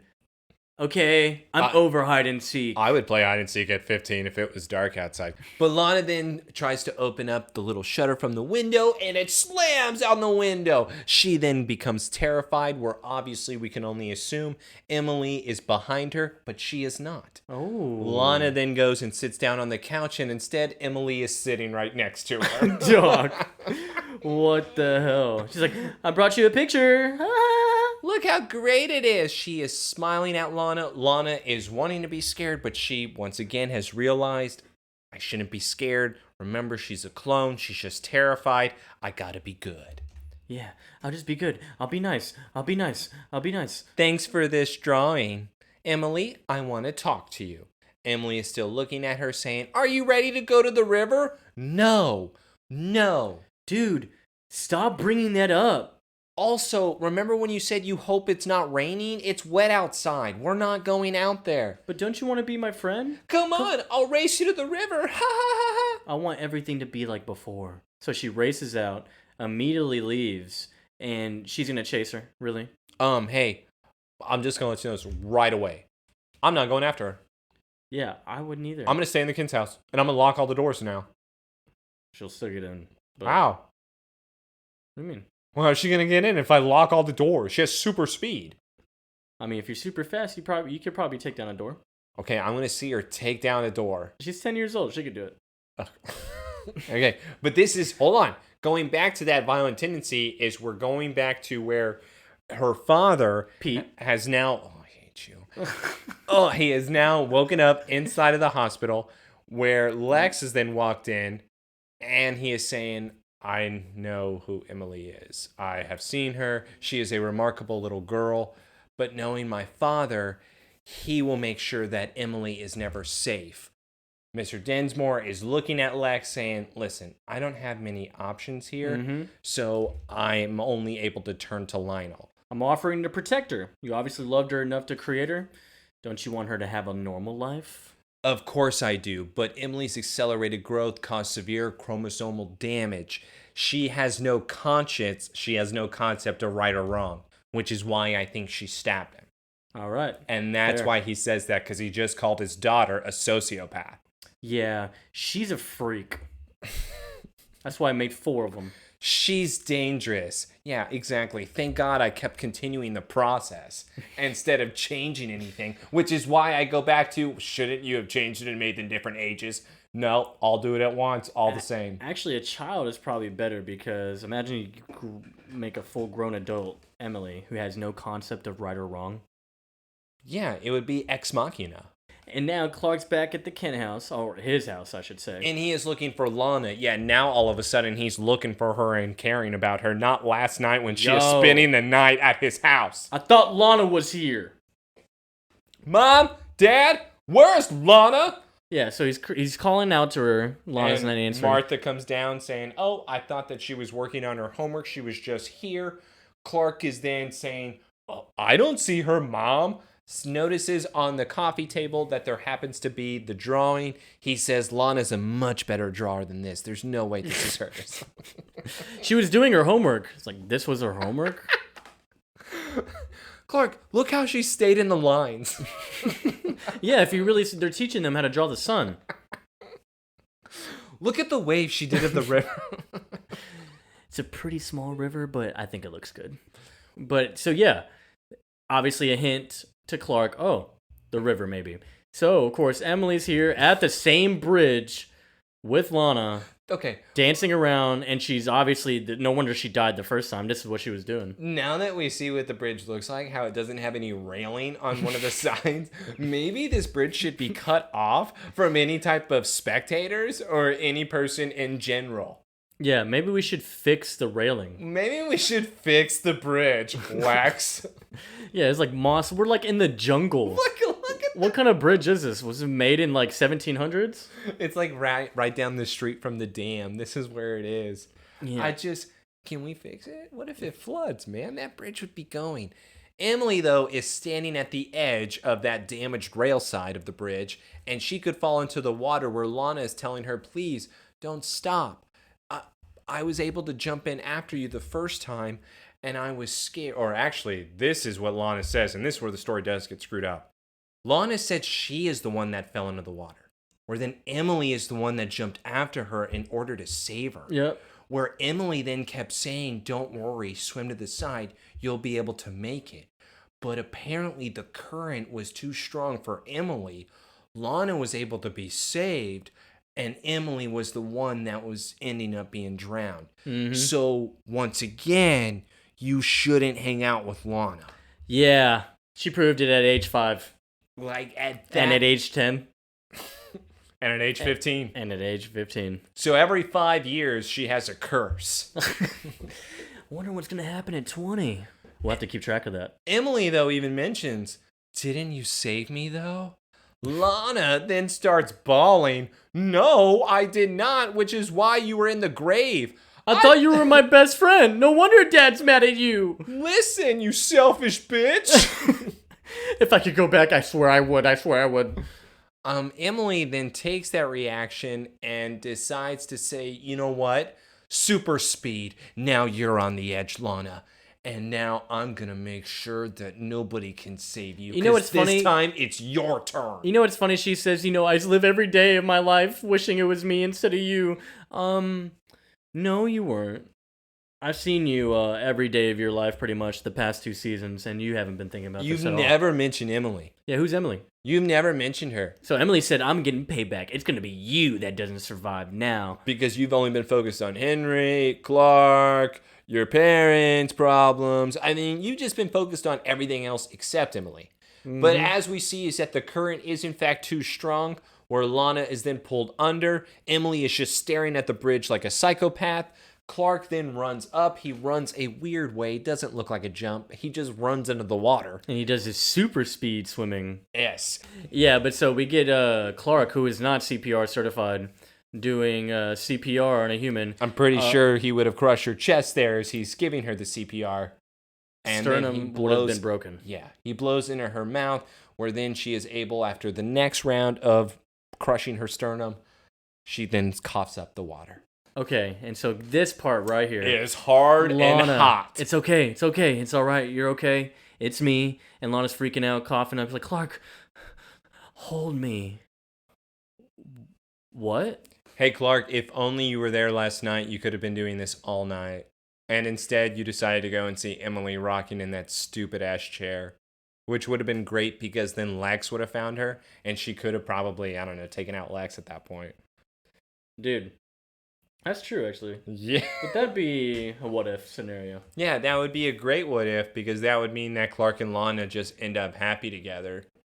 And Lex is the one that then has to deal with the haunting of Emily. The two biggest idiots in town. Instead, Lana almost dies from drowning because Emily is crazy. And then that just brings, once again, another closeness between Lana and Clark. Because now it's not the normal, oh, you saved me. It's like, you saved me, come here. It's much more. And for the past few weeks now, we have then seen this type of connection. Like, they have stayed the course of them getting deeper and deeper into these emotions. Yeah. Yeah. I just want to go back to not staying with her, though, when she's sleeping over. It's because Pete just rubbed off on him in a weird way. Pete would not have done that. Pete would not have left. You could never convince me that Pete would have left that house. If Clark tells Pete, I wish I would have been able to see that conversation. So Lana spent the night last night. Pete, yo, all right, that's crazy, man. Tell me all about it. Clark, I went and saw Emily. What? So... What did you do? You didn't smash? Yeah, we go back to Lex Mansion. We have Lionel coming in again. And of course, Lex is like, well, Dad, how does it feel to play God? I know that you were the one that reopened Sector 3. Level 3, bro. Might as well be Sector 3. The ominous Level 3, Lex. Ooh. Undetectable labs? Come on, Lex. You can't be buying into these type of myths. There aren't myths. Do you remember last week, Dad? Your connection is more than a myth. Come on now. Yeah, we're going to bring up last week. You're genetically engineering human beings. For 2 weeks in a row now. Yeah. Oh, Lex. Extraterrestrials? Secret labs? You're a nerd! What a nerd, everybody! What a nerd my son is. Bald nerd. That's what I'm going to call you now, Lex. Bald nerd. Let's talk about this, though, because Lex, of course, I've seen Emily with my own eyes. And so at this point, is this a kryptonite power? This has to be on the list, I feel like. This would be on the list. Cloning. Kryptonite cloning. Yes. I just wish they would have shown, because just like what we talked about last week, is how the kryptonite is used in order to give one's abilities. So I wonder how this one is used in order to be able to make a clone. Man, where are they getting all this stuff? I don't know. They're coming up with different methods. Did the whole planet of Krypton come with that ship? Apparently, the whole planet of Krypton, all you need is kryptonite if you're anywhere else, and you can just have super abilities. But it's all about coming down to what abilities do you want. Because in the end, as we've seen, odds are you're going to die. True. Even though last episode, Eric was okay. He just went to prison. Yeah, he didn't talk. He's not a rat. So I guess he just but suffered. he also didn't get sick. Maybe he did. Without We having just his don't know. kryptonite. Now I'm ever going to follow up on him. Yeah. But yeah, so Lionel's just trying to deny it. It's like, you kept your mind on the good stuff. Okay. I've said this several times. I am never talking to Lionel again after this crap that he then pulls. Because Lex is destroyed in this scene. Yep. Lex is owned in so many different ways in this scene. Where before we could get to Lex trying to solve out, the problem of Emily, Lionel then mentions, oh, Lex, maybe if you weren't so focused on other things, you would have been able to see that your rights to the Kawachi Cave have been obliterated. And yeah, your conservatorship, well, it's under my control. I'm the one that has the control of the cave. That's impossible. Well, Lex, with all the random contract for a full 5 years. With all the random deaths that you've had, I was able to contact the governor's office. I pushed for you, but he just wasn't happy with it, so he decided to give it to me. Well, yeah, because of the results. You had Dr. We had the rave, And then you also had the doctor Well, the who had rave, that, Kyla, too, you Yeah. could say was a part of that as well. So we've had 3 deaths. who's the doctor? Damn. Walden? Walden, there you There go. you go. Dr. Walden. Dude, I stay That up. man got injured in there. Yeah, so That's what happened. He learned of what's happened since under your conservatorship. just want to make sure, though. Oh, Lex did this. I'm going to give it to Lionel. He's much better. Much more responsible. That's what they thought. Oh, What do you mean? we need Daddy to take care of it. I've tried to teach you, Lex. Always keep a sharp eye on the ball. Dude. Lex is devastated he lost the caves. He is so crushed right now. He's like trying not to cry. He is so distraught. He is like needing another. He's going to drink the entire glass tonight. Lionel's He is the biggest piece of shit. Yeah. Once again, why is Lionel allowed to come into your home? For great reasons. He's my daddy. Great. He's a great guy. He'll turn around. I hope he'll turn around. Remember what I said about the whole taking a trip to the Caribbean? That wasn't a wedding present. That was a gift for you losing. Yeah, that's probably it because That really was it. That's why he came in so giddy saying, Lex, take it. Come on, take it. Dude, that is a psychopath. He truly only did that because he won the cave. That's right.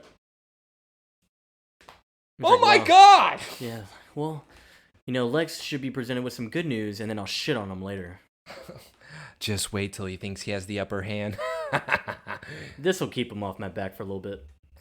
Hey, why don't you go and talk to what's-her-face? And now we go to the Kent house, and of course, They're John setting just up made the crib. cradle. Yes. And Clark's like, wow, Dad, you did a good job. Son, you're going to be the best big brother, man. I know. It's going to be so awesome when this baby gets here. But just remember, you're not the favorite kid anymore. Yeah, he gets a blanket. You don't. They hear a knock at the door. They then turn around, and Lana is The way she walks in. The way she walks in is just already so weird. She walks in and is looking at Clark like, it's almost as if she's seeing him for the first time and is in awe. Just like, hi, like, ooh, flustered type thing. This actually reminds me of when Clark would ever ask Lana out, or whenever they would agree to go out and hang out, and they always got flustered at the very beginning around each other. Yep. Oh, are you saying like it's just you and I? You're down? Lana is coming into this house as if this is just us, but your parents are watching. And they decide to then go up to Clark's barn. Yeah, we don't stay in the house. We go to the barn. Yeah, they should have been there all last night. And so now Lana... If this is the mysterious Lana, I'm all about it. What was that line? Yeah. And so... Is it a mysterious Lana, by the way? Or hasn't she said multiple times, hey, Clark, I need to talk to you? I feel like actually the way she did it this way, this is the first time. Did she lick her lips? Dude, it's kind of... we just noticed how she walks in. I'm It's just pretty saying, weird. Joseph. Oh, she's trying to do some freaky shit. Oh, that's what we're doing in the barn. Yeah, and she... Oh, okay. and of course he's like, yeah, I'm all about it. So what is this about? And she goes, us, kind of. And Clark is automatically confused here. Okay. Lana, well, I just wanted to talk about what happened with yesterday. I wanted to thank you. When I really thought I may be losing it, you were the one that never doubted me. Clark is sitting there going, yeah, okay, this is all normal stuff. Lana, not for a second were you doubting me. Mm-hmm. She's saying it much You differently. always believe in me. Very serious.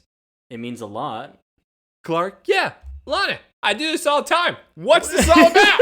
He's like, okay. About anything. I know all this. Cool. Cool. Hey, you want to go like shoot some hoops? Maybe next time. And of course, she's just like, it's just sometimes I feel like you've created this perfect picture of me, of who I am. And he's just like, Clark, that's what I see though. that's what I see. And Lana is now a little bit struck by that answer because she even mentions this might sound silly. I don't want to ruin that. My fear is that I will ruin the girl that you have created in your own head. And that one day you'll finally get a good look at me and you'll be disappointed. devastated. And what you really see. Clark is immediately like, listen, no way, Jose. Lana, I am your man.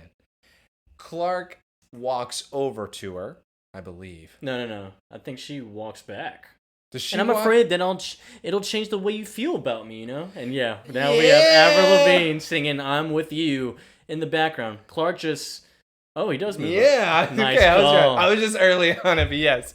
But yeah, he just says, nothing could ever do that. But that's what I mean, and that's And why I then said Lana- that he walked towards her, because it's both of them are now subtly making the moves towards each other. Mm-hmm. Clark is picking it up finally, where it's like, she wants this. Lana is then staring into Clark's eyes, and they are both looking at each other as if, and I was thinking, they are about to make out I thought here. Lana was about to reach in for the kiss, bro. I thought so too. I thought we were going to start grabbing each other. No, she reaches in for the hands. And she reaches for the other hand. So now we're holding hands. And now Clark, say a prayer with me. All right, we have to say grace before dinner with your parents. You tell me not to ruin the moment, and you just did. Because they ruined the moment. The dummy should be making out. Instead, I have them holding hands. Dude. Yeah, she just holds his Yes! hands, smiles, looks at him in the eyes, and they're just... That's it. It's like a weird... This is a weird moment, and I hate it because I would be all about this if they were kissing. Joseph, look what they're doing. Well, it's just like they're practically saying I love you right now. Like, I love you. I do. I'm with you. I do. They're They're at the altar. They're There getting might as married well right be now? somebody standing behind them. Look how they're holding each other. It's true. Why can't they be making out? Because they're 15, and that's what normal 15-year-olds do. We'll get there, bro. Come on. There better be so many barn makeouts. And so it ends on that. And now we cut to the scene with Lionel with Pete Dinsmore. And We'll have to do better on the next project. And somehow they were already able to build an exact replica of Emily's room, or they already had it stationed somewhere else, because Emily is playing in this room while they are now watching her through the glass. Yeah. And and of course Pete Dinsmore's like, yeah, I'll be ready to go for the next project. It's like, I don't think that's a wise decision. You've jeopardized the research once already. And he's just like, well, you wanted a prototype. So I gave you what you wanted. Hey, Mr. Dinsmore, because I'm not going to call you Pete, you're not supposed to create a clone that you love. Yeah. Yeah, I just don't want you working on it any longer. Yes, it brought us closer to our goal, which is what exactly? And you're too emotionally involved. Listen, So- she's flawed, but she's my daughter. This is what I'm talking about. Yeah, and he goes, no, she's not. She's a poor approximation of She your daughter," is. basically what he's saying. She is, because like what he even mentioned, she's a sociopath, dude. This specimen is defective, is what Lionel's You saying. can't take her away from me. Yes, he can, because she's not real. She's my my life. life. You're Dude. not supposed to clone your daughter. No. That's not what you're And supposed to do. And he claps back and says, final words to him, she's the property of Luther Corp. She's an object. This is the only time. I agree with Lionel. I mean, yeah. What do you want me to do? This is what I have to do about this. But then this is also just showing how much of a psycho he is right here. Well, yeah, this is crazy. And in fact, if you want my honest opinion, I was getting crazy for how hardcore this episode was getting. I thought he was poisoning her right now because she's defective. So he has to get rid of it because it's a failed experiment. Well, I mean, you could maybe insinuate in this type of thing with all the hints that maybe he's giving her a gift right before he kills her. That's what Okay, so are you on board that he kills her? Sure. Okay, cool. It's an experiment. That's what I thought. He just mentions that He we're even done said with her. she's defective. Yes. So on to the next You're one. not ever going to see her again. Yeah. And the last thing she'll see is something that she loves. And yeah, Lionel is being a psycho over here. He's like, yeah, you want this bunny? I brought you this bunny. Here you go. And then, of course, she's like, where's my daddy? He's like, you shouldn't worry about that. I'm going to take good care of you.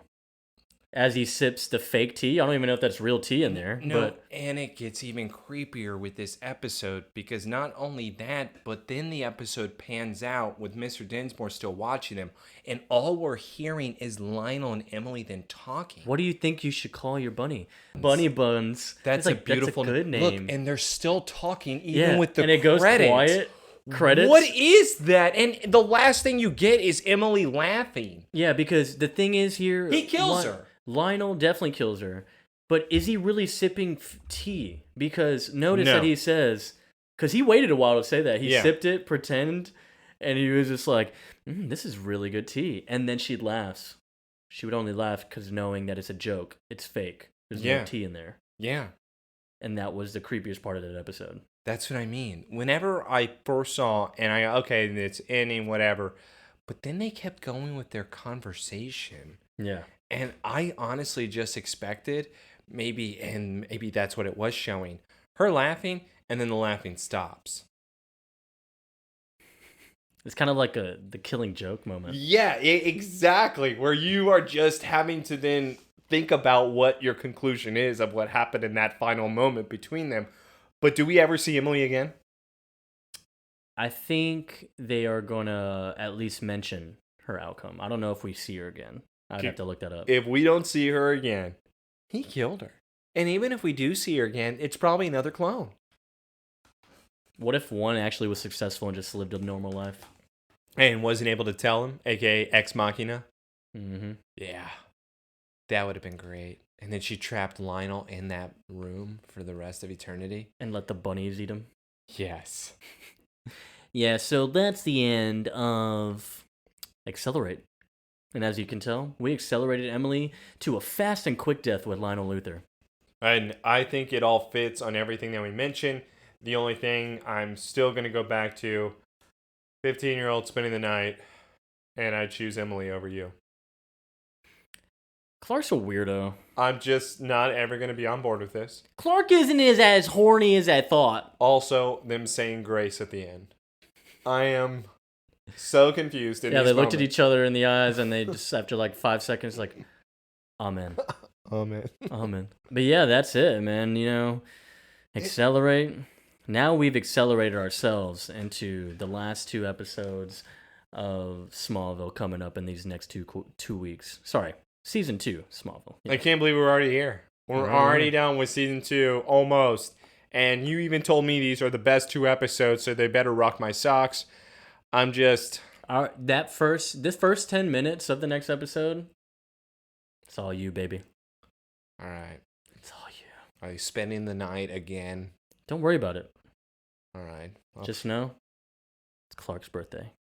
I don't know what that means. It's Clark's birthday. Does he even have a birthday? Technically, no. Well, next week we are going to episode 22, Calling, and we actually have the return of Dr. Walton. Who we thought was in a coma, who we never see again because, you know, his eyes were glazed over and he had the over data being stored into his mind that just said, get out. That's right. We did see that. So apparently he makes a comeback there. So if he's coming back, that means we're going to get Kryptonian stuff. What I also thought is that means we get caves again. Good. Yes. I want more caves. And now Lionel owns those caves. And it's so true. we have to they continue even that. kind of hint towards the next episode and what that's leading to. So, again, Somebody Save Me podcast. Thank you again for listening to us, being so supportive, and just rocking our world, man. Follow us on Twitter. It's a great place to be.